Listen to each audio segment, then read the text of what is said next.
now been 2 weeks since a Seattle police officer hit and killed a woman, and we have some answers about that night, but we're still no closer to understanding how this could have happened.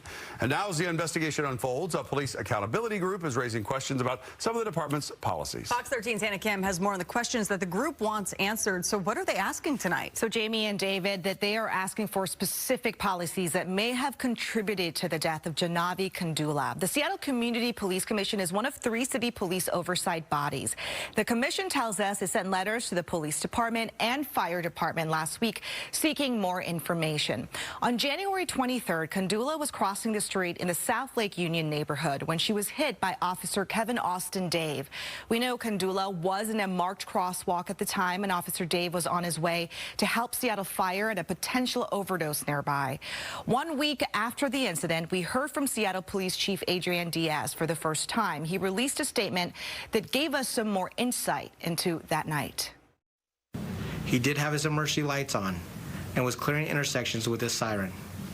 As is protocol, a drug recognition expert responded to the collision scene and found no evidence of impairment in the officer. I also want to be clear about the department says Officer Dave is certified as an emergency medical technician. He stopped to render aid to Kandula after she was hit. She was taken to Harborview Medical Center, where she later died from her injuries. One of the biggest questions still is, which the department hasn't answered, is how fast the officer was going at the time Kandula was hit.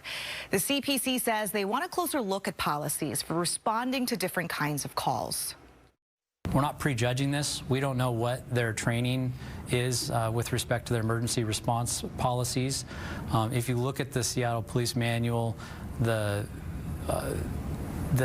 information relative to emergency response is relatively vague and thin compared to other areas of the manual, and that was one of the reasons we wrote the letter. We want to know how the Seattle Police Department is training their officers on emergency response, what their duty to render aid is in such circumstances, and to fill in the gaps that are apparent in the manual that's public. Now, it's important to note any serious traffic collision on city streets, whether officer involved or not, is investigated as a potential criminal matter by the Traffic Collision Investigation Squad. In addition to speed, they'll be looking at things like lines of sight, lighting, and body camera footage. Their report will be provided to the King County Prosecutor's Office, who will then decide if any charges will be filed. From there, it will go to the Office of Police Accountability. Then after the investigation wraps up, the CPC will get to conduct a review and see if there are any additional policies that need to be reenacted. We will continue to stay on top of this story, and as it develops, of course, we'll bring you updates here on air as well as online. Fox13Seattle.com. Jamie, back to you.